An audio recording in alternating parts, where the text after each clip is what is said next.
Meeting to order. If you would, please join me in the pledge. I pledge allegiance to the flag of the United States of America and to the republic for which it stands, one nation, under God, indivisible, with liberty and justice for all. Dan, would you do a roll call, please? Mayor Kine. Here. Alderwoman Dobbs. Here. Alderman Fahey. Here. Alderman Donovan. Here. Alderman Huey. Here. Alderman Eidman. Here. Alderman Steiger. Here. Alderman Prince. Here. Alderman Ross. Mayor, we have a quorum. Thank you very much. At this time, I will look for approval of tonight's agenda. Motion to approve. Second. Okay, I have a motion and a second. All in favor? Aye. Any opposed? Thank you very much. We do have a couple personal appearances tonight. Looks like first up we have Jeff Arp with Murma Loss Control regarding a risk grant award. Yes, correct. Mayor, Council, thank you for your time. Like you said, my name is Jeff Arp. I'm one of the loss control consultants with Murma. Murma is a self-insurance pool that the city now is a member of. We provide our members with a comprehensive coverage packet, process and handle claims, and we spend a great deal of time, money, and effort promoting the best practices in risk management. We do that through our newsletter, annual meetings, seminars, my multiple on-site visits, and other ways. You're also eligible to take advantage of our different reimbursement programs that we have, and one program in particular is this grant program that he just spoke about. It was established several years ago to help our members to purchase equipment you identified a need for, and it fits within that risk management mission statement that we have. This past year, we received 2 applications from the police department. The committee met and approved the following: 4 wearable cameras for $3,300, and a surveillance system for the police station for $990.73 in total. $4,290.73 was awarded to the police department to be used for this. It is a reimbursement program. I mean, you got to buy the equipment first and get it installed. It seems like the equipment's been purchased. We're getting close to getting the cameras put up, so as soon as we can get the confirmation all that's been put in place, we'll send you a check. In the meantime, the best thing I can offer you is this IOU that says we owe you $4,200. So you got to end of June next year to get this all done. So I'd like to thank the police department for taking advantage of this program, and I'll work with staff this next 12 months and hopefully be back this time next year and do this all over again. Awesome. Thank you for your time. Yeah, thank you. Yeah. Thank you. There you go. All right. Merry Christmas. Merry Christmas. See you guys. Thank you. Wonderful. That's a good way to start a meeting. And next up tonight, got Dena Krietler, the Executive Director of the St. Genevieve Chamber of Commerce, going to give us an update on some license office and other goings on. Yes, sir. So since you just introduced me, I guess I don't have to say my name and title. So first of all, I just wanted to come here and say thank you guys for the continued support for 2026. Also, too, if you have not heard, I think it was in the newspaper today, we also did a ribbon cutting last week. The license office, the Chamber of Commerce now has the license office contract for another 5 years. So for those of you who maybe did not know, that contract was up in August of 2025, and it took them till December 1st to appoint it or award it. So I will tell you that we did have some competition against us this year. We had 3 other entities that bid against us. And so we came out on top, so that was a good thing. But it was just more of an opportunity for you guys to ask me some questions if you have any questions in regards to that. Because I know that if I just came up here normally without an agenda item, you can't speak to me. So it's your opportunity to ask me any questions if you feel that you need to. If not, that's fine. But we secured license office funding for another 5 years, so that means those tax dollars and customers will stay in our community. I will also just tell you too, we just did, we had our auditor came in on Tuesday, and we passed with 100%, so that's great. Also too, we started doing some zip codes just to kind of see where we're generating business from. And our Perryville market, our Jefferson County, and our St. Louis market are extremely, extremely high. St. Louis is kind of it's higher than what I expected it to be. So obviously. You check is it through the credit card zip code, or like, how do you check or their mailing address, or what It's is, based off of their registration, when they come in and they where they renew their. register the car at? Yeah, so, yeah, we see a lot of 63132 area code, but, you know, Jefferson County as well, we see a lot of the Festus, not so much Arnold, but it's more like Festus, Deloge, that kind of area that comes down to us, Hillsborough, Herky, something like that. Perryville has an increase. Perryville used to not be in our market at all. They have a pretty good license office down there. I think that they still do. I think the only difference is we do not require you to have an appointment. And a lot of the license offices around us are going to that, and I'm not sure why. They don't have to, but Jefferson County, you can only go there if you have an appointment. So I think maybe that's driving some business to us. So anyways, good news for us, good news for all of you. You don't have to go anywhere else to get your stuff. Joe? So they don't do we get a new governor, we get a new license office thing anymore? They do not. It used to be appointed based off of Which party? What party? Yep. Yes. So you got it no matter what happens with the election. Well, that's cool. Yeah, they changed that process about 8 years ago, actually. That is actually one of the reasons why Joe Rozier got rid of the license office when he did, was for that reason. So now it's a lengthy process. Right. And just, I was gonna ask you before you just said that about different communities coming here. I see it at work all the time, you know, they say, they'll stop in and where'd the license office move to? And I have to direct them down there. And I said, why are you coming up here to do that? And they said, because it's in and out. And I remember back in the day, you know, it was at least a half-hour wait just to get up to your window.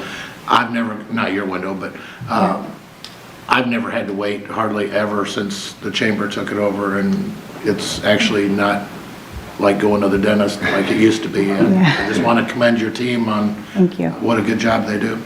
Well, I appreciate that, because those girls are great in the office, and they have the understanding that they're not just a representation of the community, but also of our chamber. So, yeah, they do a really good job, so thank you. Do you want to just give maybe an idea of how the process works and that amount of money that's now staying here locally versus?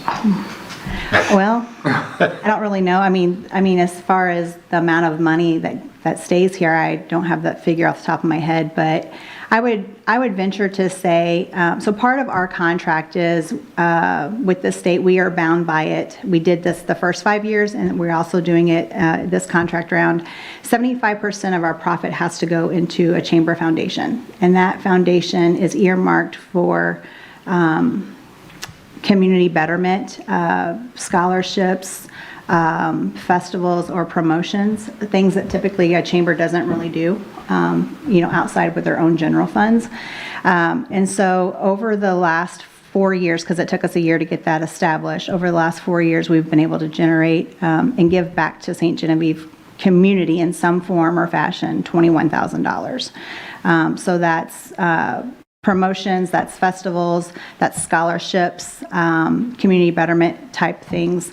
And so when I look at the profit for that, you know, 75% of whatever we profit will go into that foundation. Generally, it's about anywhere from $5,000 to $7,000 a year. So you can kind of take that and, you know. But I will tell you also too, August 28th, if you weren't aware, because if you haven't had your registration done lately, you wouldn't know. But August 28th, the fees for us went up. So instead of a $6 transaction on a 1-year renewal, we now get $9. And on a 2-year, instead of getting $12, we get $18. So we are going to see an influx this year because our income has increased based off of our agent fees. So in a rough day, we generate somewhere between $850 to $1,050 a day in agent fees. So now end of the year is always a little different. December is heavyweight. So we see a lot of our our heavyweight trucks come in. They are always due in December. A lot of our fleets are also due in December, so we see a lot of, like, December is a really busy month for us. So is June. So, Dena, you mentioned earlier and stuff about, now that you've got that for the next 5 years, that those tax dollars stay here. Kind of confused about that. I mean, is that not the fees stay well, here? yeah, I mean, their tax dollars are going to be here anyway because that's where their actual address is. They pay their tax based off of whatever their zip code is. So like the St. Louis people that come down, they're actually paying, whatever rate that their city that they live in is. I say our fees, like our tax dollars, meaning our agent fees, maybe Right. tax dollars is not the right word, but our fees that we collect from them. And so it's, even online renewals as well. We used to not get paid for online renewals. Now we do get paid for online renewals, and we're bound by the city's contract to have those back into the customer's hands in 72 hours. So from the time that you submit and you hit and you pay, we have 72 hours to get that to you in the mail.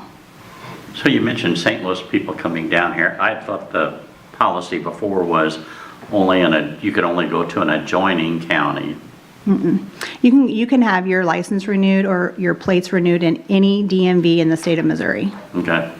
Yep. But the fee for that stays here. Yes. So the office, the license office here and stuff, but the tax wherever you go comes back to here. Right, that's Right, correct. okay. Yeah. And what you're probably thinking about, Bob, with the joining is that if you do an online renewal, you can only go 50 miles away from your address. So like if you're in St. Louis, you can only choose an office to, process your online renewal within 50 miles of your address. Okay, thanks. Any other questions? Comments? Keep up the good work. Yeah. Thanks, Sam. And if you guys haven't been to our new office, I encourage you to stop in and see what we have done with the place. Merging the license office and the chamber office into the same building has been a game changer for me personally, because I don't have to split my time across town and lock a door in the middle of the day. So it works out really good for us. Thought parking would be a hassle. It was at first. I think people weren't, familiar with the parking lot right behind the old brick, but now we're trying to direct that traffic to that area. So I think it's going to be fine. So, Have you heard what they're going to do with your old space? the county, that was a county-owned building, so I'm not real sure what they're going to do with it. I do know that they are out of space themselves in the courthouse, so I would assume that they're probably going to utilize it for something. I'd heard a few things Furniture. kicked around, but I just didn't know if there's any. Yeah, I don't think they Decision can make it a public, open to the public office because it's not handicap accessible. I think that's where they ran into an issue. So they might just use it for like maybe private meetings and file storage maybe. I have not heard. Sure, I was just curious more than anything. It's a cool building. It's a great building. Just small. The heating and cooling will run you out of town, but that's okay. And actually we outgrew that building. It's only about 900 square foot. So we went to a building that's over 2,000 square foot, and it's like I said, it's been a game changer for our organization. So If you haven't been, please check it out. It's wonderful. Yeah. They did a great job. okay. All right. Well, Merry Christmas Yeah. and Happy New Year. Thank you so much. Thank you, Dena. Okay, at this time, we will move along to our city administrator's report. The report you have in front of you, I have a few additions on number one. If you haven't been over to International, Austin Street is now paved. Paving on LaRose will start tomorrow. Once they finish that, besides some punch list items, that will wrap up most of the substantial work on our 2025 Prop S streets. On number four, we had a bid opening on Wednesday. Yesterday, we had two bidders. The low bid did come in under what we budgeted, so that was good. We'll kind of check that low bidder out and proceed with that contract. That'll probably come to you in January. Number 6, I wanted to add that Spire did mobilize, but they also went ahead and moved the gas line. Was that Monday? Yeah, moved the gas line on Monday, so now it'll be up to Jokerst to come and do their part of the work there. And then I want to jump down to the bottom, just to remind everyone, City Hall will be closed Wednesday and Thursday, December 24th and 25th for the Christmas holiday, Thursday, January 1st for the New Year's holiday. And then a few additions. We put it out there on our news and on Facebook, but I want to recognize Vern Bowman, who was the Levy District 3 president for 40 years. He's still going to be on the Levy District, but he decided to step down as president this week, and Tom Oakenfuss took that position. The city, the community owe him a lot of congratulations and thanks, and also congratulations to Alderman Huey, who stepped onto that board. So he took a 2-year? Oh, the levy? Mm-hmm. Yeah. Yep, 2-year role. Last but not least, just want to thank everyone who was involved with the Christmas Holiday Festival. It was a great event. Public Works put a lot in. Alderman Huey does a lot of work for that event, and of course the Rolfs. It was a beautiful day, and it seemed to go off without much of a hitch. So thanks to everyone. Also thanks to Chief Halleck and all the officers who got to watch the parade. I might add to that, Dave. Yeah. A thank you to our street department also. They came and cleaned up the desert for us, and that was a real help to keep us faced with the church. That was very much appreciated. That's all I have, unless you have questions. Dave, I'm going to go back to item number 3 with Cochran and stuff. Just want to make sure that we approach 26 a little differently than we did in 25, that we can have some earmarks in these contracts and stuff so that we have, better control, so we don't end up with some of the situations like we did, with these contractors and stuff. I just want to make sure we have those built into the contracts and stuff so we can do this a little more seamlessly and a little more organized for the public. Yeah, we're just surveying and coring at this point, but when we get to the contract piece, I'll definitely bring that up. Anything else regarding the city administrator report? Okay, thank you, David. Keep it right here on you and your other hat you're wearing, community development. So you have that report in front of you. Don't have much, just want to reiterate, Heritage Commission meets next week. The grant for the mobile app walking tour that they're currently going through, there'll be a public meeting.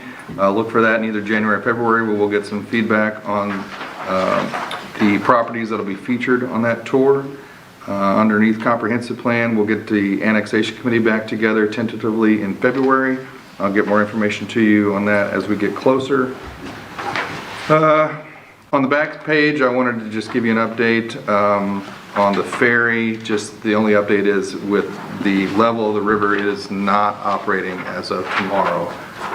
The river's down to about 0.3 above river stage at Chester, so it is very low.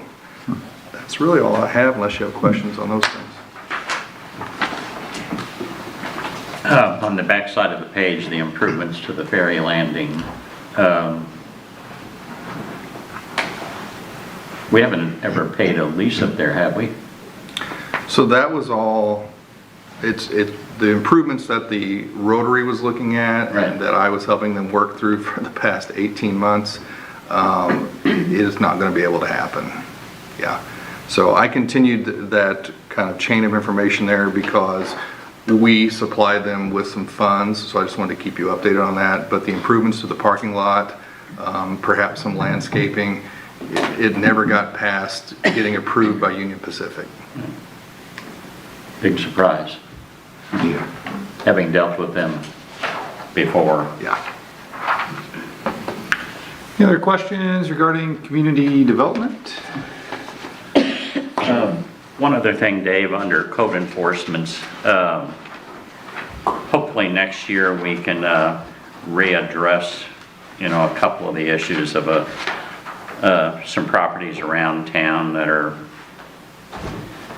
they don't look like everybody else's houses and stuff around. So I'd really like to have some new emphasis on coming up with some stricter guidelines or something. I mean, even if it comes down to the fact of we have to take on the general public like we did a few years ago, have a meeting and, you know, with the new streets and stuff like that we've done, the improvements over the whole town. I mean, I think it's time to take a harder look at those things. And I don't mind if ours are the most strictest in the state. Okay. But Also on that note there, Dave, possibly next year, talking about the inspections, demolitions permits and so forth, is there something we can do, modifiers or change to get these dilapidated structures and these burned structures, to get those people motivated to correct the problem? I think we all know what I'm talking about here. Yeah, there's a property on Market Street that Gene and I, actually Gene more so here recently, have been working with that property owner. He's been through some trauma the past few months, and we're trying to work with him to get it done. We do a lot of that, so I know that's all of you probably get calls at some points, frustrating, from frustrated citizens about code enforcement. You know, I would tell you, I think we get more accomplished trying to work with that person, but there comes a point when we need to issue a citation, and we're approaching that point with that property on Market Street. I mean, do we have a definitive timeline that we give them from the whatever happens to have it? We do, and in some instances, they'll take a step in the right direction, and so we'll extend that time. You know, when I've shared this before, when we issue a citation, we start with a notice, but when we get to a citation, all that does is end up in court, and then there's a fine. It still doesn't solve the problem sometimes. Right. So we're trying to solve that problem. If it comes down to it, you know, if it's a dangerous building, what is a dangerous building? We have a code that tells us the exact descriptions of what that means. That was my next question. Yeah. And stuff. And so those are defined in code. If it reaches that definition, then we'll deem it a dangerous building, and that will certainly start a clock.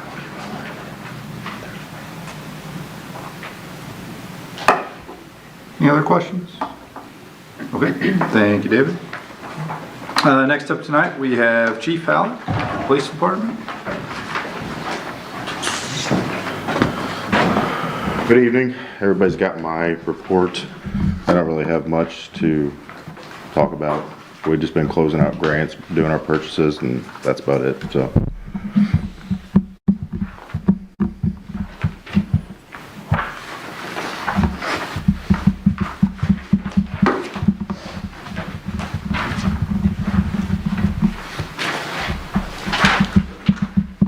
Since we did the project out here on the building, I mean, do we still have a mold problem, or is that been taken care of?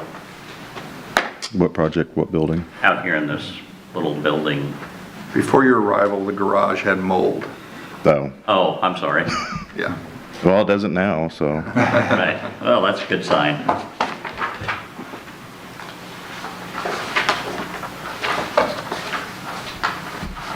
Have we figured out a solution for aggressive dogs? Well, we've been working on that, so. Because I got Yeah, I quite a know. few people making complaints that are getting majorly harassed by dogs.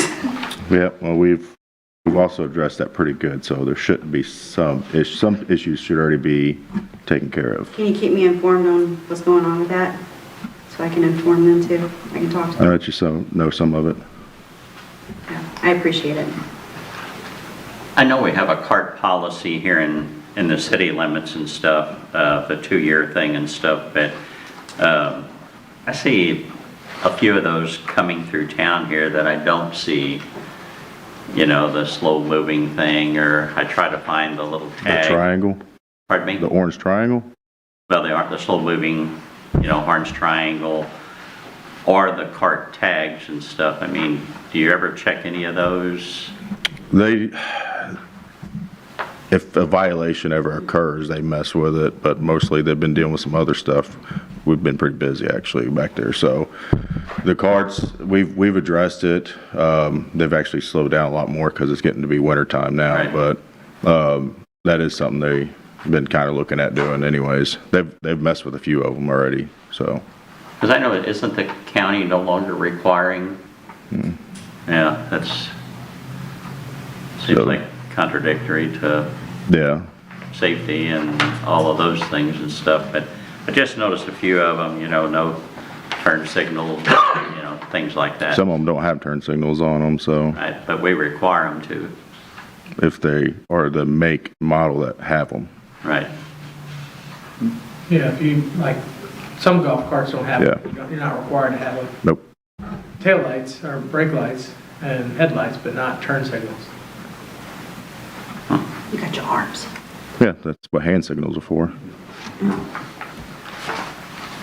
The ones I've seen that don't have them use the hand signals. I mean, I've seen them, at least. I don't know, maybe you've had a different experience, but I've followed behind them, and Yeah, so. Chief, where are we at on homeless encampments in town?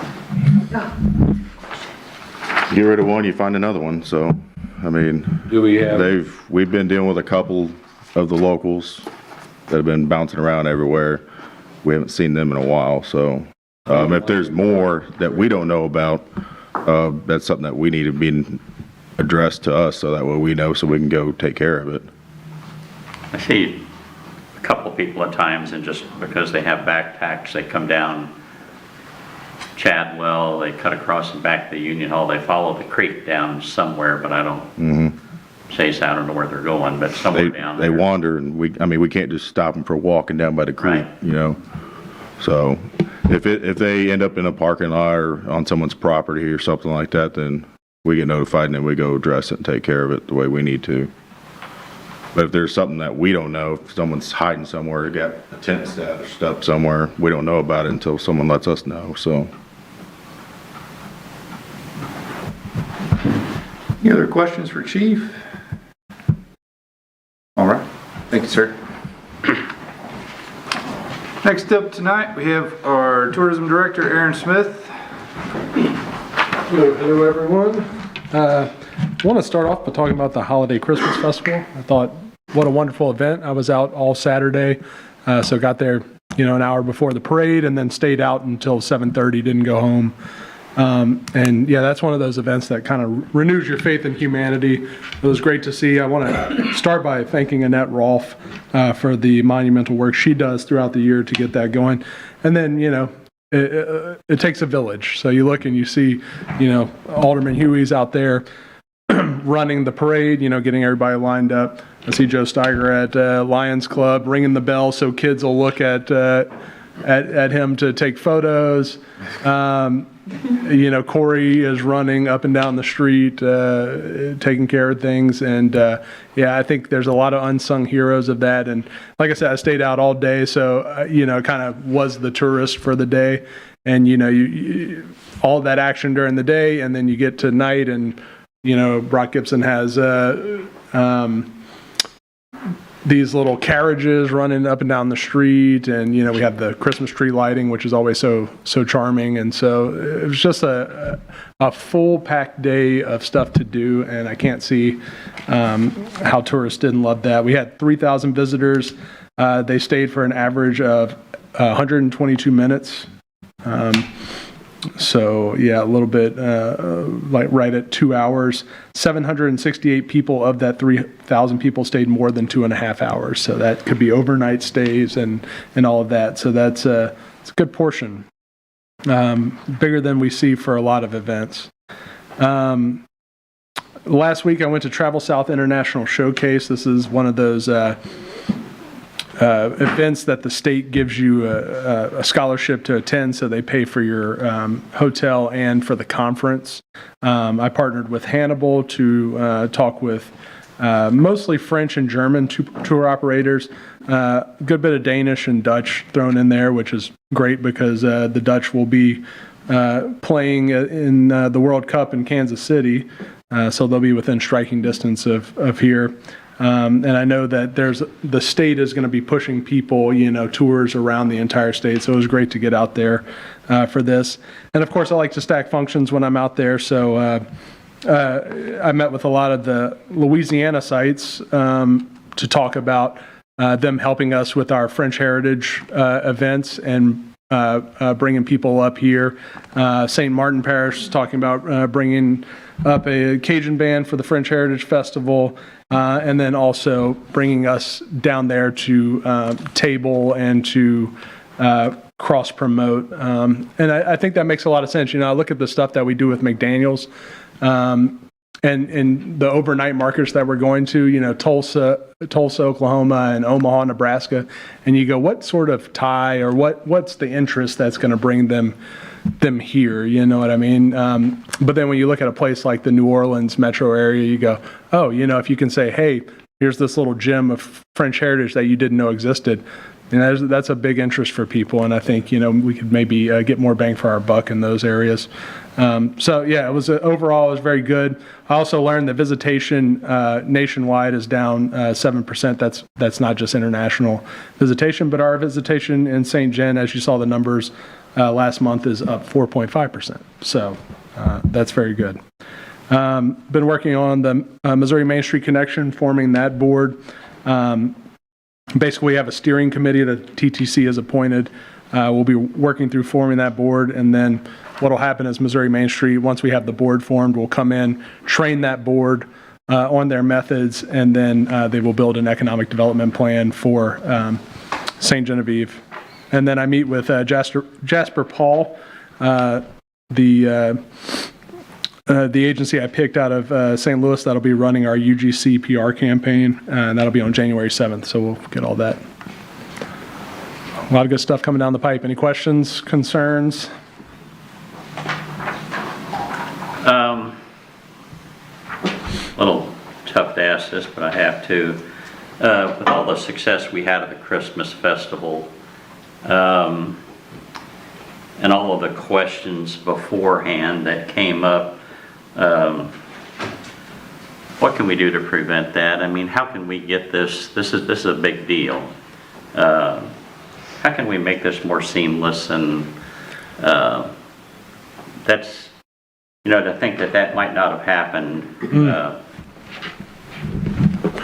No, exactly. No, and we can't have that happen. And talks are already. We plan to get together after the new year. The chamber, tourism, the city administrator, get together with the Rolfs and kind of talk next steps. Because it's all about communication and getting out in front of it.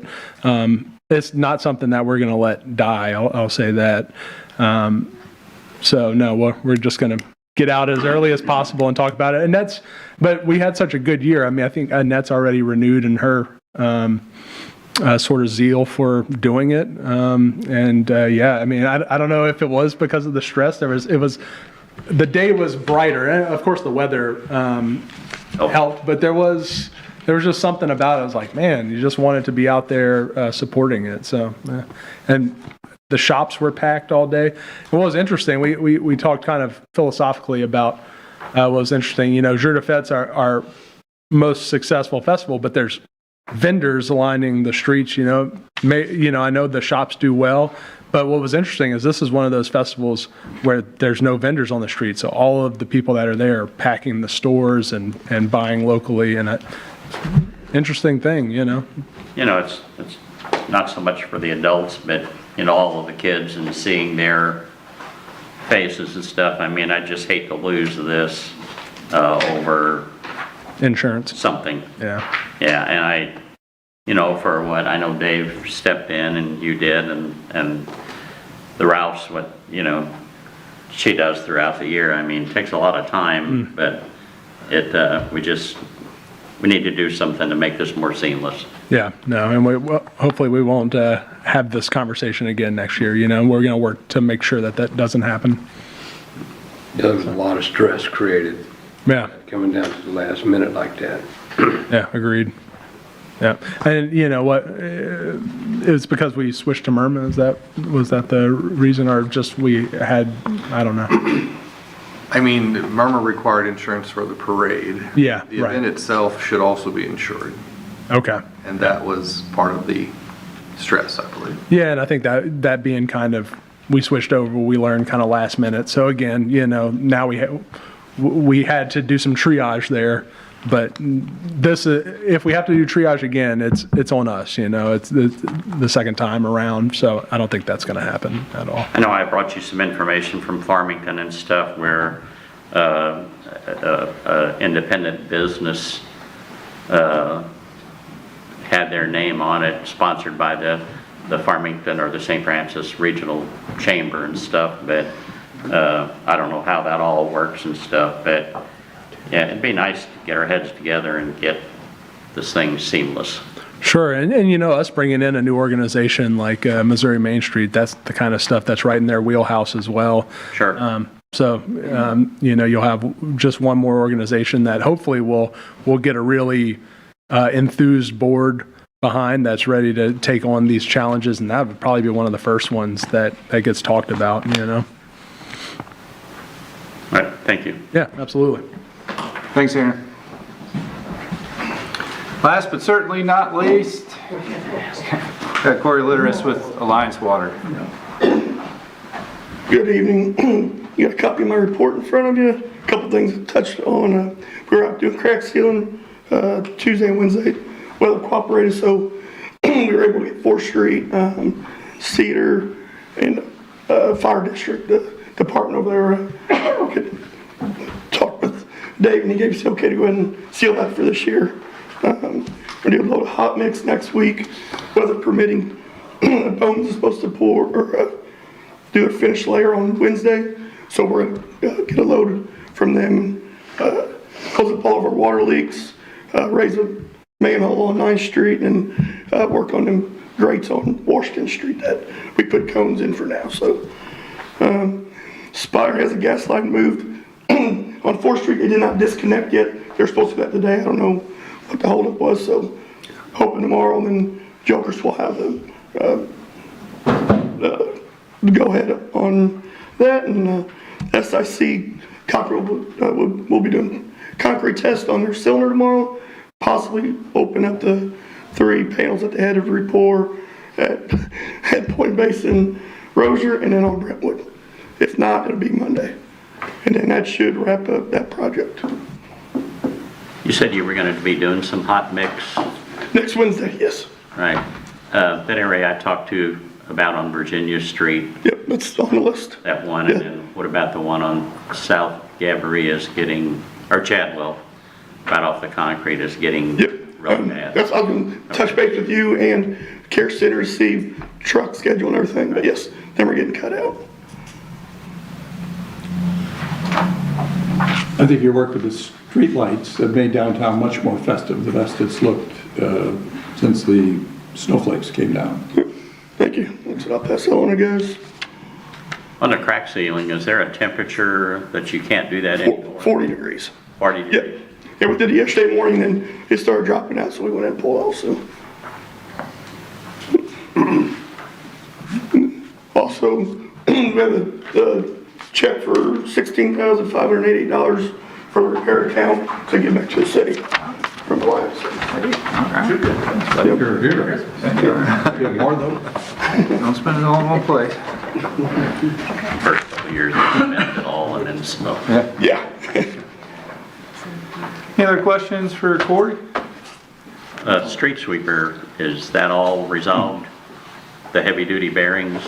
It's still got medium duty in there. I'm getting priced on the heavy duty, but that medium duty's been in there for a few years, so I mean, it's not like it's gonna last only 30 days or so. And it'll continue to be out until we can, so.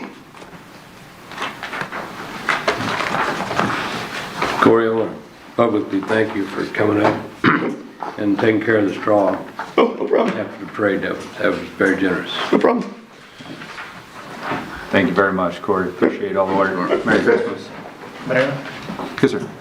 I think Chief Halleck needs to come back up. He's got to tell us a couple things. He forgot to tell us. Oh, okay. Yeah. No, I forgot to let you guys know, we did get this side-by-side purchased once we get our triangle on it. And we're looking at getting some lettering put on it, then you guys will probably start seeing it on the roads, kind of messing around downtown when they check businesses and stuff like that at night. And then we did get our 6 MDT computers, and those were actually put on the road yesterday.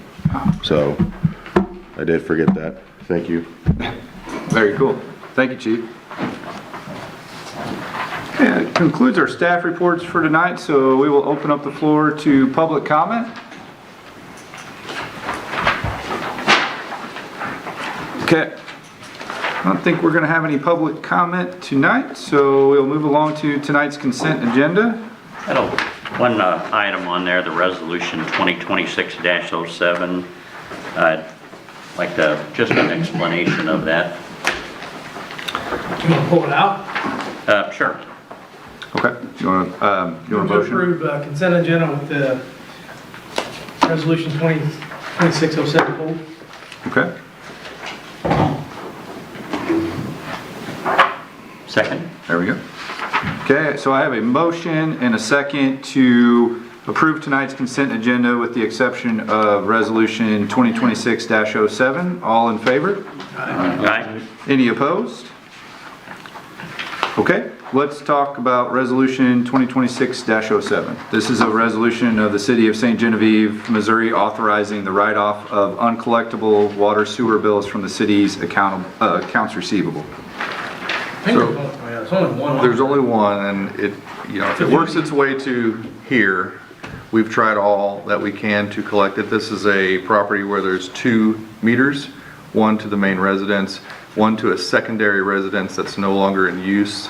There was a water pipe bust. The owner refuses to pay it. I contacted legal to ask if we could just attach it to the primary residence, and together we decided that this was the best path.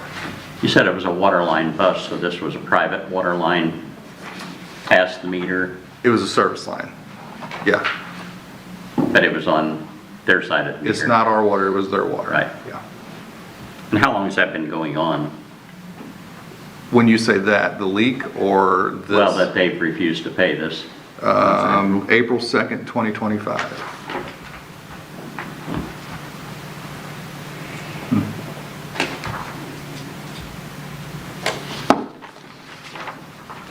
Guess my question, Dave, is looking at that, why was that meter left active on an abandoned line? When the owner took over that property, that individual changed both meters into their name and asked for it to stay live. Okay. So they still have service? No. When the bill wasn't paid, we turned the service off. And we took the deposit that we had. And also. So if we write this off and they ever want to turn back on, what happens? That home is being demolished, so it won't be. It's not really a home, it's a trailer. So there's a home on the property and then a trailer. The trailer had a separate line run to it. So we have this individual's name, and there are, I mean, if you don't know, there are other accounts in arrears, and we keep track of those, and when those folks move away and come back, we get that money back. This one, I don't know that, this individual still lives here.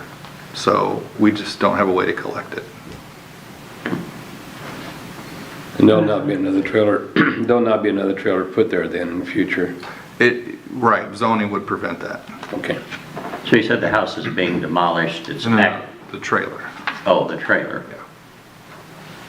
So the house is just empty? No, the individual lives in the house. It's a unique situation, and I mean, this is could have been discussed prior to the meeting. I mean, it can involve litigation. I don't want to get too far into the weeds, but I was consulted with it.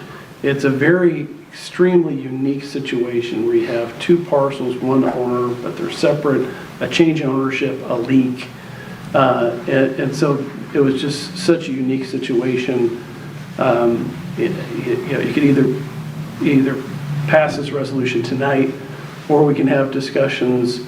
Or you can have discussions with Dave. I don't really want to go necessarily too far into, because I don't want to say bad things about people when there's a dispute about whether this bill is really an appropriate bill. The decision is either to write off this amount now, or maybe you can get some information and put it back on the agenda next meeting or something. Or approve it tonight. And this pertains to this particular case right here? Yeah, it's very specific, very unique. There's about 5 variables. I've never seen this type of situation before. We discussed it. We thought it was appropriate to write it off, and that's why it's before you as a consent agenda item.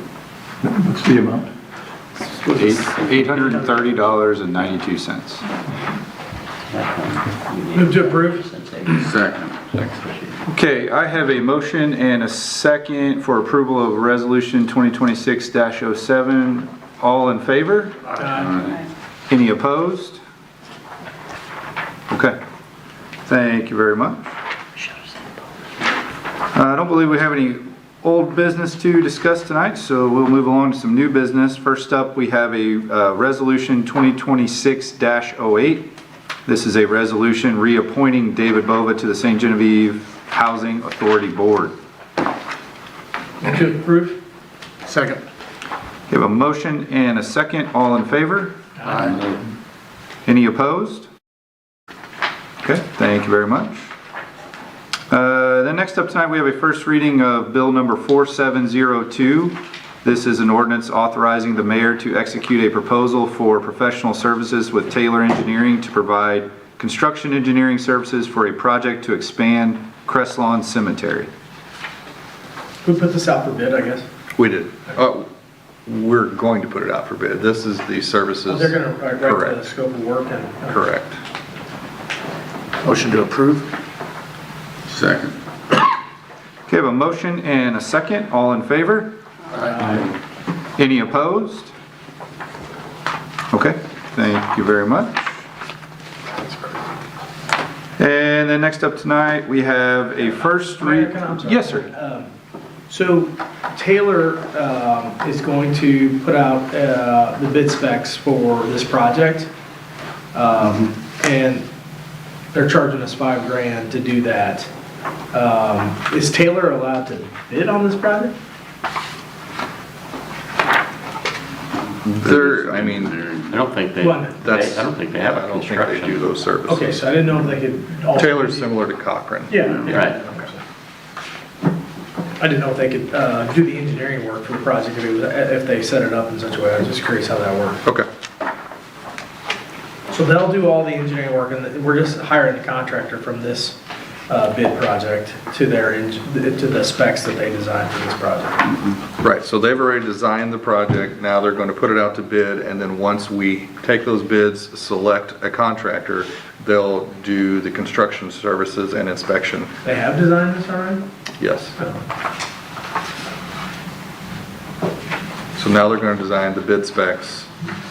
So, you know what, they got back to us on what the cemetery specs, the road, the depth, the amount of backfill, and now they're going to come and put it out to bid. We'll select a contractor. When that contractor does the work, Taylor, not unlike Cochran does with the roads, will be there to inspect the work.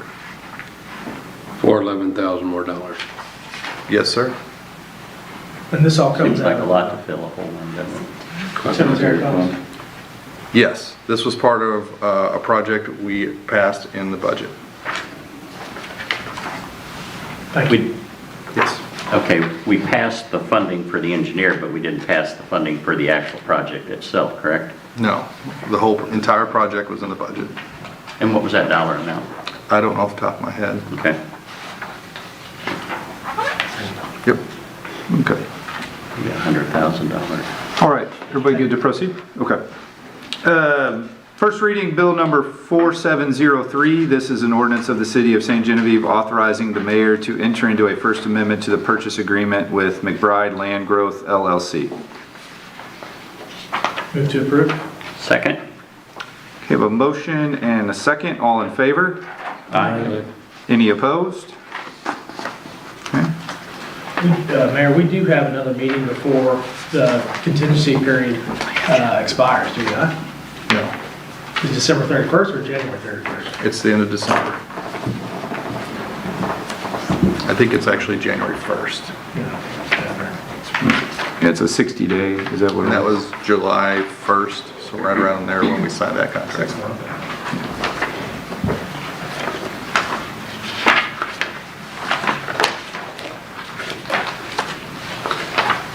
What was their pick for 2 more months?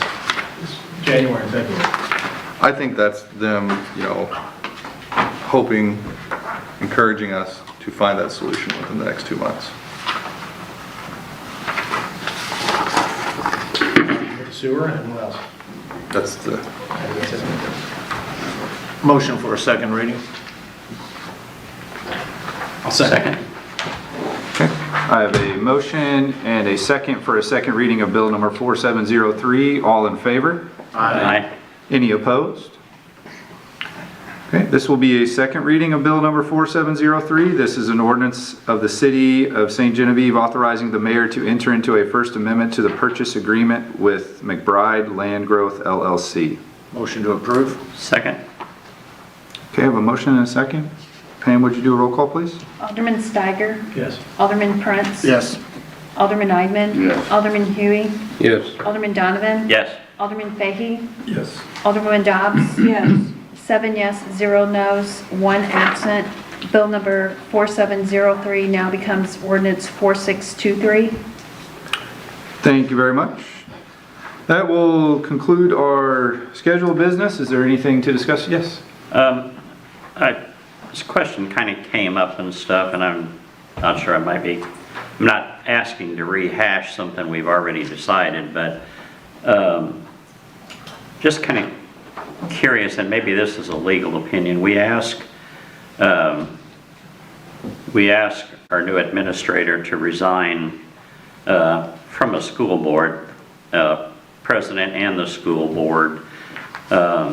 Just wondering how far that carries. I mean, there's numerous other boards around that person could be with and stuff. Are we saying no boards? Are we saying, and why was the school board different than maybe the ambulance board or some of the other numerous boards that are in our tax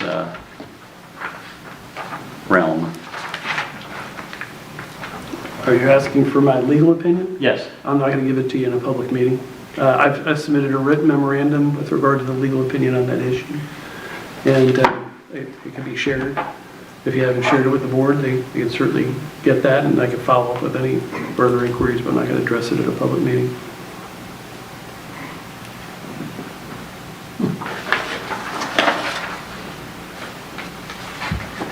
I think you probably have that still, right?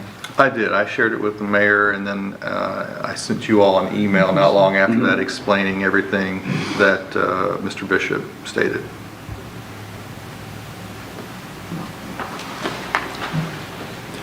Any other business to discuss right now? Alderman Huey, I did talk with David just briefly prior to the meeting, and the PPE stuff that you mentioned to me the other day, if you'd like to just put that on the record, I think that's not a bad. Okay, I guess we haven't heard anything if that's possible, doable, whatever. The repurposing, I guess, of that stuff, I think it's a great idea if we can get it to go through. Yeah, so to summarize, and you can, there's a group that takes expired PPE from fire districts, etc., and then they are able to repurpose them. Okay. Is that what they do? Yeah, that's what they do in terms of third world countries. Oh, okay. This person asked me, she asked me what they do, and I don't know how relay the message, which I've obviously done. Yeah. So I will tell her that there's already somebody that picks them up and does that. There's not. Oh, there's not. And that's why I don't know. I was going to ask Chief Steiger. Have you talked to Chief Steiger? No, I haven't had a chance. Okay. And I have the contact information you gave me, so I'll give it to David, and he'll probably talk with Chief, and then we'll circle back Yeah, around. I think it's something we need to look into instead of just throwing it in the dumpster. Yeah, it's a neat idea. Okay. Very good. Thanks for bringing it to our attention, Alderman Hughes. All right, anything else to discuss at this time? Okay, if not, Merry Christmas, and we will see you all in January. So thank you very much. We'll adjourn the regular meeting, and we are going to move into work session. tonight's work session to order. At this time, I will look for approval of tonight's work session agenda. Motion to approve. Second, whatever. Okay, I have a motion and a second. All in favor? Huh? I'm approving the agenda, or you all are approving the agenda. All in favor of approval of tonight's agenda? Aye. All right, any opposed? Okay, thank you all. First and only item up tonight is a discussion regarding the job posting and the position for the Assistant CA or Community Development Administrator position. So a few weeks ago, you all asked to kind of have this conversation. I have a staff report there, kind of explains that both jobs are job grade 8. They fall into the same salary range. However, the assistant CA requires a little more experience or a degree, so it would be placed higher on the salary schedule.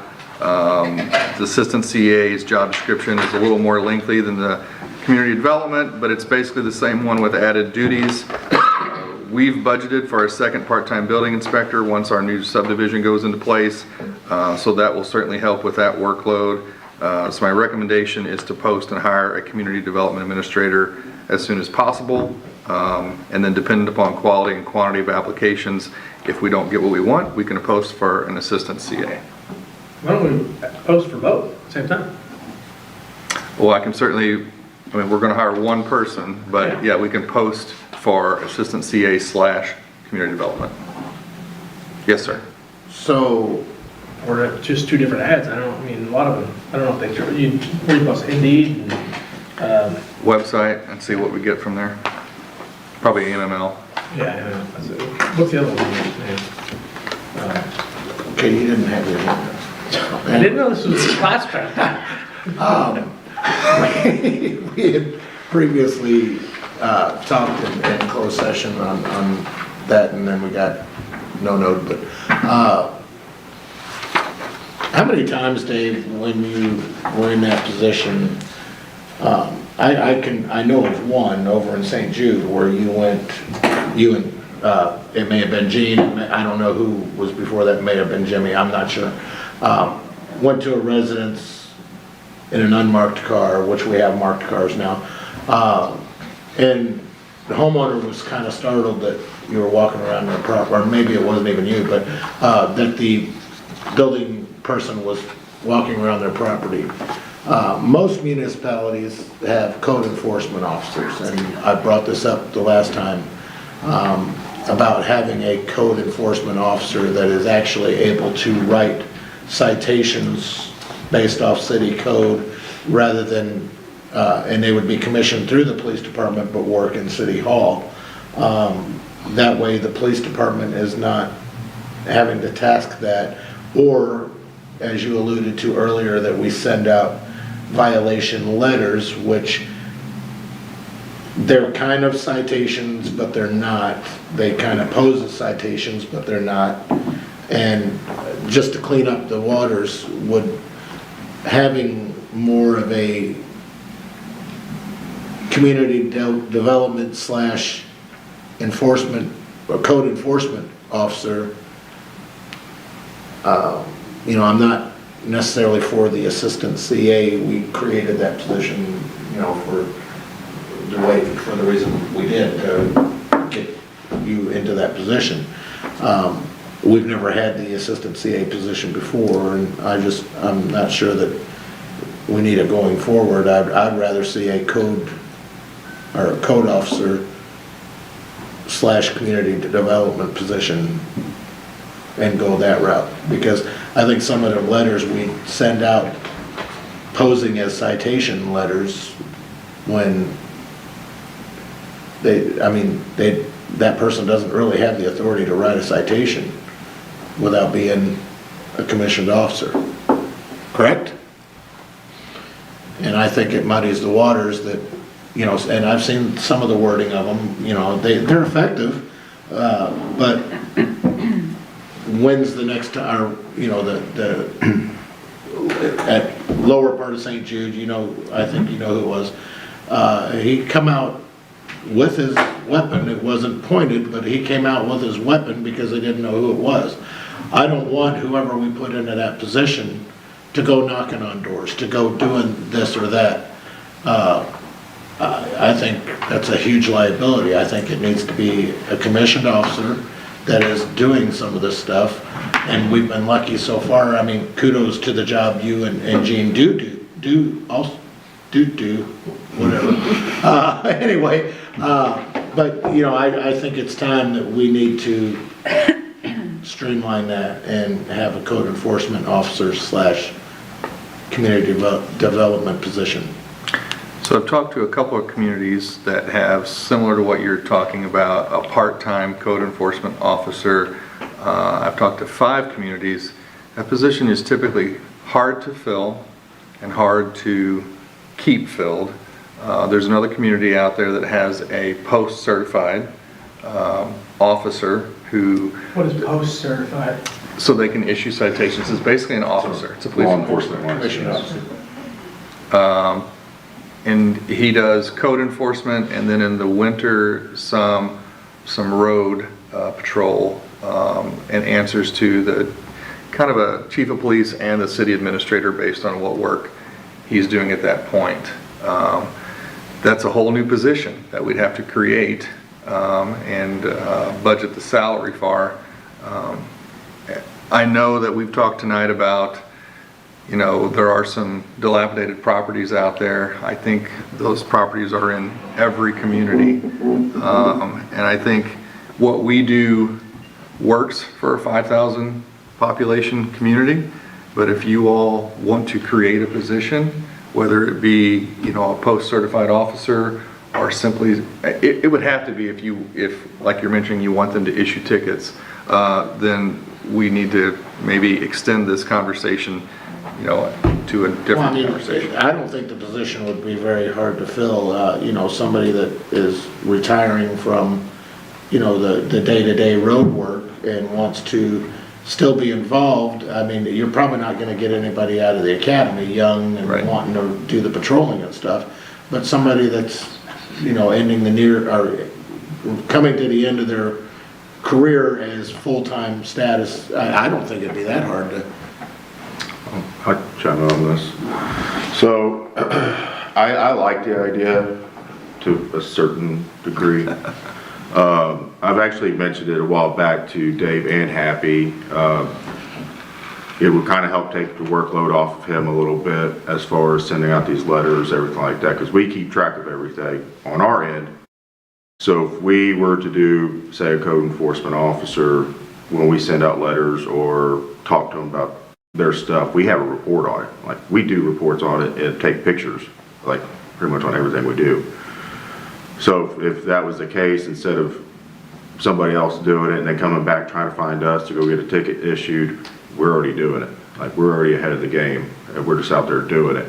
It would give somebody to go out there and do it. As far as filling it, I don't know. It's you guys would have to decide what you'd want to do. If it's going to be a Monday through Friday gig, if you're doing 2 days a week, whatever. Most cops don't want to do just code enforcement. Most of them kind of want to still go play a little bit and do that kind of stuff. So that one, I mean, that'd be almost an experiment just to advertise that part of it with the post license, because they would be commissioned through us so they can write the tickets. But I can tell you, if we were to do it, they would be in a uniform and wearing a vest just like they're a cop, if they're going to be carrying guns and stuff like that and doing all that. Because they're going to be identified, so if someone does come out there and try to shoot them, well, now you're messing with a cop, so. So your opinion is it needs to be a separate person than this person? In my opinion, yes. It helps take that workload off a lot, because I've been over there with Dave and he's been doing a bunch of things that we've called him personally for a lot of stuff, because we go in these houses frequently. We're always in these houses. We've been in one that it smelled so bad before we walked into the house that we had to go get him so we can do the paperwork on it, versus just having our own person be like, hey, here you go. Yeah. And they can start handling and doing everything. So it's almost like a double-edged sword here where you want to go with it. But you know, if that is going to be a position, that is going to be something that has to be decided, like what hours you guys want them to work. Are they going to work Monday through Friday? We run into problems now with the building inspector only working working 3 days a week, you know? And I know it's pretty good, you know, you can kind of fill in for them, but it's still, try not to do that. You know, you want to try to schedule on Monday or Tuesday and like, well, can I wait till Wednesday? And it always works out, but it's, you know, so if you had, I mean, I don't think this would be a full-time position then by any means, so it's like, ugh. So how do you?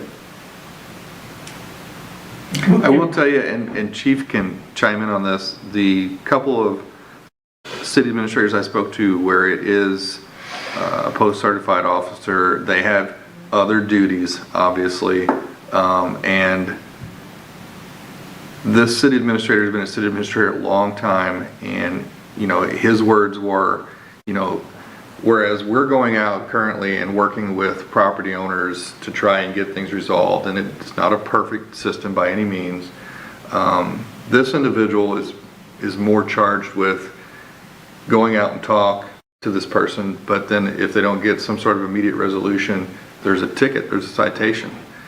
That can be good. It can also generate a lot of phone calls for each of you and City Hall, and I'm not saying that's good or bad, I'm just arming you with the information. On a slightly different, what do other cities call their community development administrator? Are there other titles for this? Most of them call them the same thing. Yeah, okay. I didn't know if there's other role, titles for that position or not. Okay. Didn't you once say, Dave, that 8 out of 10, 9 out of 10 issues that come up with this are reasonably handled without somebody showing? I would say anywhere from 9 to 9.5 out of 10 issues without a vest you never and hear showing about, and that's the your way we'd like it. Yeah. I mean, it seems like a I mean, Alderman Fahey, you're very aware, you all hear about that 0.5, and usually you hear a lot about it, and we try to work on those. But I don't know that having a code enforcement officer is going to fix the issue that I know comes to your mind. I agree. The 0.5. I think you're in the unique position of knowing what you think would work best for the city. Right? You've done it, you worked it, now you're administrating it. How do you think it would best play out? I think we go forward with hiring a community development administrator. We see who that individual is because, you know, it takes a special, this makes it sound like, it takes a certain kind of talent to do this job. And I think that's why, you know, one of the cities I talked to was Perryville, and they've been through 5 people in 3 years because it's not enjoyable whatsoever, sometimes dangerous, sometimes confrontational, and you have to have that piece where, you know, I just want to work with you to get this done. That means that sometimes it takes longer, but that also leads to the 9 to 9.5 out of 10 that get taken care of, whether it's mowed or repaired or cleaned up. But I know that you all hear about the 0.5 to 1 that don't get taken care of, and we do work on those. So, you know, I would suggest we hire this person, keep code enforcement in this person's job description, and we can come back to this in 6 months if we need to. Could this new part-time building inspector, I mean, it's 2 different job skills, right? I mean, try to be a code enforcement officer and a building inspector for, I mean, is there overlap there or something, I mean, that you could? I think you could look for a person. I mean, obviously there's code enforcement from a nuisance standpoint, there's code enforcement from a building standpoint. It'd be a special person who has both. The 0.5 that you don't always get resolved via administration. Mm-hmm. Does that then get turned over to the police department for code enforcement then? It gets turned over to the police department to issue a citation, yeah. And then that person goes to court, and I'm not in any way condemning the court system or anything that I'm talking about tonight, but keep in mind that if we worked and worked and worked and then a citation is issued, usually that court date is 2 to 3 months away, and then a fine is issued. And then in some instances, probably 0.2, I'll be there again in 2 months issuing another notice of violation that leads to another citation, that leads to another fine. How come you don't want to criticize the courts in this situation? What do you think? Self-preservation. Now, if I was going to go out in a dangerous situation like that, I'd rather have a police car, known police car there with a full-fledged armored, body armor, the whole 9 yards. That would be more of a deterrent to me to do something that I don't know. Somebody pulls up in a city car and it's not properly, doesn't look like a real threat. I don't know. I'd rather have a full-fledged, just like the one we had down by the Union Hall where they ended up getting a ticket. I mean, you had contacted them, you went down there, but I don't know that you were ever threatened. No, I mean, there have probably been 3 instances in 8 years where I've asked an officer to go with me to a property. Right. So Doesn't that seem like then the more reasonable way to do it than to have somebody in a vest packing a gun to go out when 85, 90% of these reserve the police presence for when we've identified this could be a testier situation than somebody who's got a little code violation to have somebody pack on a gun, come up and tell them, get your garbage cans off the street a day early. I mean, it seems like overkill to me to make a police. That would be handled via regular letter or summons. I don't think there's gonna be any knocking on the door for a trash can in the street. I mean, not as often, but the incident that I was referring to, like I said, was back when you guys were using your own vehicles and they weren't marked or anything. You guys have marked vehicles now, and I don't see that, I mean, That I was don't see it prior as much of a problem because, our vehicles are marked now. I guess maybe if we're not gonna go that route, if there's an officer available, maybe he can, go with you. I don't know. I don't like somebody without. That was prior to my arrival. We have marked cars now. I know the individual you're talking about. That was prior to my arrival, but he then had another issue. And even though he was very upset, we worked it out. It's another testament to, I think. But it could have turned bad. It could have. It could have. And any of them could. But in that instance, he worked it out. And we worked it together. I think Chief Halleck is. Yeah.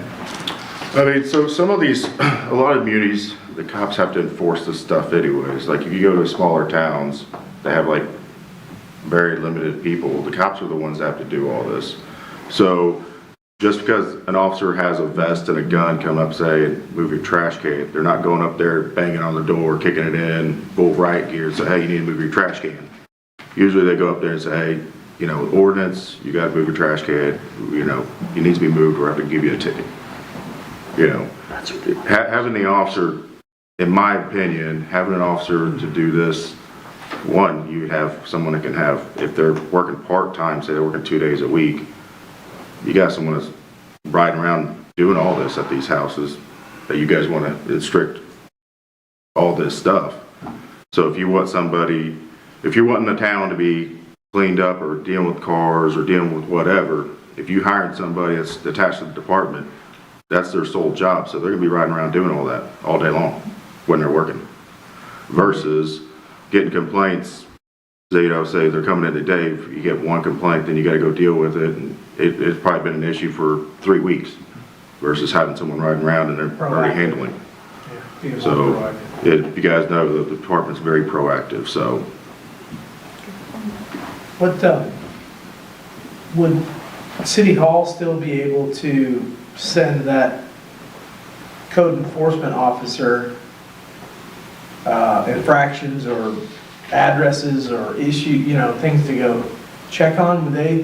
Would your officer be able to take direction from the community development administrator, CDA? If it's involving your ordinances, Bridge City, yeah, they'll. I think we'd have to write a job description, but. Yeah, and so that situation, it'd be more unique because it's an officer, but it's gonna be working a lot with City Hall. Like, yeah. I mean, that's gonna be the primary focus of it. Well, it's yeah, they're using different than the school resource. Yeah, they're using our stuff, but they're working with the city because what they're gonna have to do, yes, they're gonna have to go through an FTO program to kind of learn the streets and know what's going on and how to use our report system, stuff like that, because we document everything. But primarily, they're gonna be dealing with City Hall, knowing all the city ordinances, and that's what they're doing. you know, if they get a call saying, hey, this needs to be taken care of, that's where they're going. And they're typing a report, documenting everything, because you guys send out letters every so often, whatever. We don't see those letters when you guys send them out until it comes back to us, say, hey, we need to do a ticket. Versus we look at it, we can pull up the address and say, hey, we've been there 6 times already for this, it's time to give a ticket. So it's more documented on our end. Chief, would you think that person would make what a starting road officer would make, above that, below that? Yeah, it would be, for that, it would be start out pay for that. They're not dedicated strictly to the road, so, you know, they could have several years of experience, but that's years of experience isn't helping me over here, it's helping you guys over there. Okay. So If they were part-time code enforcement only, probably still talking 40 grand. When you think of the overhead and the extra benefits and gear and stuff like that with salary, I mean, you're probably talking. I mean, that was something I was going to bring up if we pursue this. Is this person have a vehicle? You know, we now have insurance on it? no, there's not going to be, I can tell you, there's not going to be a take-home vehicle for a part-timer. Absolutely not. But a vehicle nonetheless. Yeah, there will be a vehicle to be used when they come in, but it is not going home. My question to all this is, we're a town of 4,000 or over. Do we have that much problem to have somebody driving around 3 days a week looking for something to pick on somebody about? I mean, We've got a real problem. I gave you my opinion. It's up to you all to decide if are you getting that many complaints? I guess that's where I'm going with this. Or is it worth? You know, I mean, we hired you, expense, Dave. We hired you, how many years ago as community development administrator? Then a few years ago, we decided we needed an assistant city administrator. I mean, that seemed to work very well. I thought, I mean, this code enforcement, it'd be hard to justify that expense, you know, to have all of the things for that person to walk out looking like, you know, he means business and all the training, and for the handful of times over the past 8 years that we've felt, that would be hard to justify that expense. I think, you know, your decision is, you know, what I've done and what the person who replaces me will do means you're going to get some calls sometime, and it probably doesn't mean that we're out there being proactive as Chief has been to, because we're not, it's not like Gene and I drive past tall grass. We cite it, or we drive past some, you know, terribly messy yard. We cite it, but we don't go out and proactively look for cars that are on the street that, you know, the plates are expired or broke down. Those are usually called in and reported, and we react to it in that nature versus an officer. And Chief's given some great points if that's what you want to pursue. If you hired a part-time, and I'm not saying to do this, but I'm just saying if you kind of turned over some of that responsibility to a part-time code enforcement officer, what would that free up the new CDA to do inside City Hall? So that is an excellent question, and I would think you could, this is just spur of the moment answer, you could focus more on economic development for certain. Because that's a piece that if I had to sit down and put, you know, a percent of time that the CDA spends on items that are in the job description, probably economic development's at the bottom. It has time for doing those. Yes, sir. Extra. You're dealing with putting out fires every day, and you don't really get to the proactive type of things. Yes. Another thing too, not going against Chief here, you guys do a great job. I don't care what you guys decide. But, well, what I'm saying is you guys are driving around all the time, and you got horse weeds 10 feet high. You know that's not supposed to be here. You could call Dave or have somebody contact Dave if they see that and not have to go report back, because they're out there all the time. Abandoned vehicles and all stuff like that could pass that on. I'm going to be honest, when my guys are out riding around, they're not looking for tall grass. They're looking for DWIs, they're looking for drugs, they're answering domestic calls, they're making sure people aren't breaking in houses. I will promise you they are not looking for tall grass or any of that stuff unless they get flagged down. We have had, now I will say we've had situations where we go to a wreck and they'll look down and see parked cars that are abandoned and they'll go handle it. Absolutely, but I can tell you they're not going to drive around and say, hey, there's tall grass, and get a hold of Dave or somebody and do it. I mean, it's whenever I think it's just not. them. Chief Halleck, Okay, Be I honest. understand that. yeah, Chief Halleck mentioned earlier that they come to me, that's when it's some sort of extreme case, like they've been called to a house where there's maybe abuse or a smell, and they need someone to come do code enforcement. Usually it's very bad. Yeah, usually when we ask for the code stuff, because, I mean, in theory, we don't care about the grass. You know, we care about, are you gonna fight us when we come over there? What's going on? Like, we don't. And the grass We don't pay attention to all that stuff. The grass is simpler because state statutes gives us the power to, if you don't mow your grass, we'll mow it for you. And the same with most vegetation. The things that we can't necessarily take care of are those building code violations, or, you know, can we tow cars away? Yes. Have we? Yes. But those are usually extreme situations where we're taking a piece of private property. So we try to work through those also. I don't care either way, to be honest. I'm just thinking to work with the city hall and lighten that load, we can take on that burden with it. But there will be certain stipulations with it. I mean, I'm gonna have an officer doing it. They're gonna look like an officer when they go in there and write a ticket or do anything. It's just, it's the job. I mean, first of all, code enforcement is not very glorious, so at least when they get to put on a badge and uniform, they feel kind of special. But that's going to give you proactivity, you know, back to when you're saying you don't care if it's the strictest one in the state on all this other stuff. Well, how do you think that's going to get done? I mean, ultimately, that's how it's going to have to get done, is someone that's got the time, proactivity to go do it. And again, I don't care if we take it on. I'm just saying, I can see the different aspects, because we've done both ends of it, so. Right. So what I'm gathering from the discussion is that I think this being some sort of hybrid role is probably a pie in the sky kind of concept. I think it's going to be hard I don't think we want our community development administrator in full police gear 5 days a week, right? Well, I think that's why we've had pretty good success doing it, because we are cordial and we do handle it.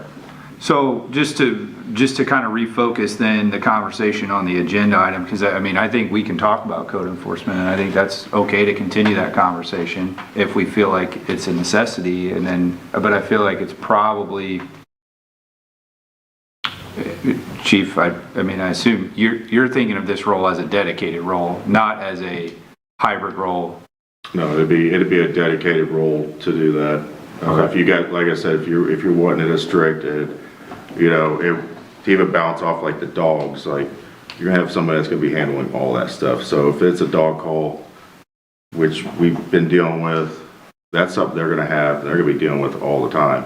And so that one particular officer is gonna be very familiar with every situation versus us dealing with it right now that we know one guy might be dealing with it, another shift comes on, they're like, we don't know what's going on with this. That would be a good thing, really. You know, that's gonna be, if that was the direction you guys wanted to go, I mean, that's their whole sole purpose. They're messing with all this, the animals, your I grass, think your it's great. If cars. we had an extra 40 grand just laying around, I think it'd be awesome to hire a part-time code enforcement officer. But do we have an extra 40 grand I'm laying with you, around? so it's whatever you guys want. I think You're that's talking the about base just, amount. Well, yeah, whatever number. Yeah. So. you're talking about just salary and stuff. Well, benefits and everything costs you 50% of that, so Well, I you're was thinking part-time person, you Right. know, I figured maybe 40 with benefits. I don't plus know. a vehicle, plus Insurance. bullets.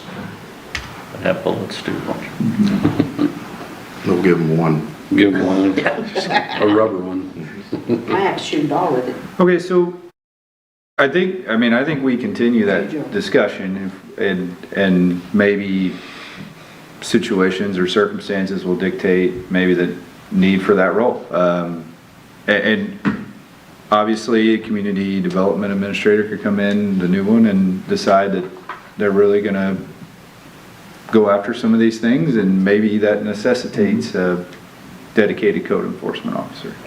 But if we're talking about specifically this, I think we too need to decide if we want to post this as a community development administrator or an assistant city administrator or both, or I mean, I think it depends on how you I've want got to another approach quick this. question then. So the second part-time building inspector, what will be the kind of the management role? I mean, this person will be in charge of both this new person and currently Gene, correct? Correct. There'll be direct reports to the new CDA. Whichever one, yeah.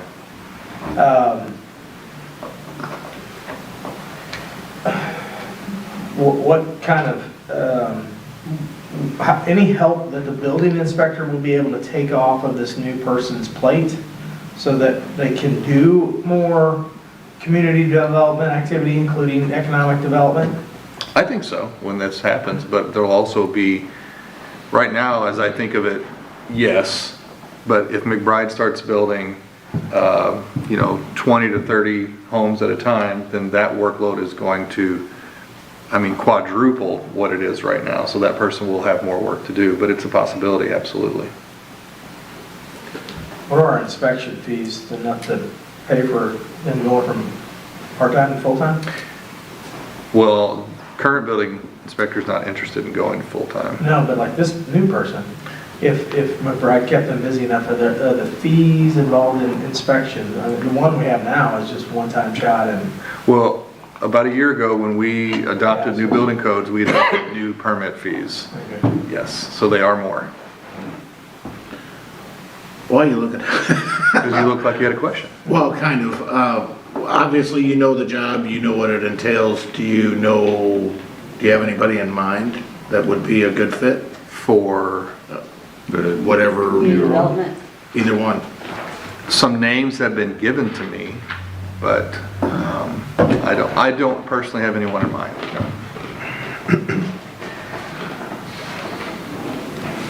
Okay, so we think, do we want to go with CDA first? I mean, that candidate could dictate. That's the most important. Yeah, I mean, that's the time with what's coming, I think. Yeah. But just as a CDA position, I think so. and then see what kind of candidates we attract from there, and if we need to retool it, then we. Kind of the Dave Bova model, like that we get somebody in as a community development officer, which is our most important thing, and see if they got the talents and the skill set to say, well, we'd like you to do some helping in the administer of this, or we want more code enforcement to go another way. But I think we look for somebody who's got a skill set similar to what Dave had and come in as the community development officer, primary responsibility, and then see if it develops into more. Okay. You know, with all the things we have going on, Yeah, that's why I'm asking, why don't we go a little higher and advertise for both, just to see what we get? That's why, I mean. Was it going to be confusing? I mean, you're saying in one posting? I'd say You just do a, advertise either a slash or do 2 postings. I mean, we're not, because we've got several issues coming up here in the next year or 2. And so to have an assistant CA that has more experience, that has, potentially can handle some of these bigger projects that we have coming up. If we get a good candidate, I'd hate to, if you have a young or just slightly experienced assistant CA, they're not gonna apply for the CDA spot, right? They're trying to move up the ladder and build it. So we won't get those candidates that are currently, or they're almost outgrown the CDA. If that's the pecking order of, you're a CDA for a few years, then maybe you get a job as an assistant CA, and your goal is to ruin your life by becoming a CA. Are we missing out on the potential of having a young, cheaper assistant CA that would be better for us and could do some economic development for the town and take advantage of this McBride opportunity that we have and start bringing in some retail and bringing in some commercial entities? So are we missing out by not going after an assistant CA? Well, I think it depends what is our priority. Is it community development, which I think some people think community development is the primary responsibility. We've got a full-time city administrator here doing that, but who doesn't have the time to develop the community. We're going to have a full-time city administrator, and then we're going to have a guy sitting underneath him, and they're going to say, oh, and by the way, do you know anything about community development? No, I'm here trying to get a big job up in Festus, my next one. I don't think it helps us to recruit another city administrator. I think it'd have to be a hybrid. I don't think we post for both. I think you could make it a hybrid role. I don't think we need to. the slash would be, slash is probably more. Yeah, I'd like to combine, I think that would be our best opportunity to get the best candidate, you know. So you'll get some of those people that you're talking about. If you do a kind of a hybrid, because they'll see, I mean, that'll be in the title. But I look at the people you're talking about as being short timers, and they're gonna bolt and go elsewhere up the ladder, like you're saying, and, you know, where we might go for somebody that's more tenured based. You can't recruit in that mentality though. I mean, you have to keep them here because we're doing a good job. I think we have a good culture inside City Hall. So if they're using this as a stepping stool here 3 years, then we got 3 good years out of them and they were really good. You know, so, or do you want someone here that lingers for 8 years? You know, so I don't know. Wow. No, that was. Were you here? Took him a minute. Lakers. But, you know, I mean, that's, you get that. I mean, do you want someone here as a CDA that's adequate? Or do you want, for 8 years, or do you want someone that's an assistant CA that only stays 3 or 4 years? And they're moving and they're doing things and they really develop and help St. John while they were here for 3 or 4 years. I don't know. Okay. Hybrid? Hybrid. Hybrid. Okay. Hybrid. Out there, into the universe. Yes, sir. Okay. Any other business to discuss? I think the code enforcement thing could come along at a point, but Well, I think you can continuously reevaluate that Right. and determine if that's a need. I mean, if we fast forward 1 year from now and we're sitting around here and Chief said, man, we had to go on a lot of calls for this. I think maybe it's time to consider it. I think we do it. Or at least talk about it again. 150 new homes to monitor in a few years. That's true. That's very true. Okay. Anything else? Wish everybody a Merry Christmas, Happy New Year. Thank you for all the work you do around here. same In the to you. community. Appreciate it. Merry Christmas. It's been a good year. Look forward to another good year coming up, okay? All right. Adjourn.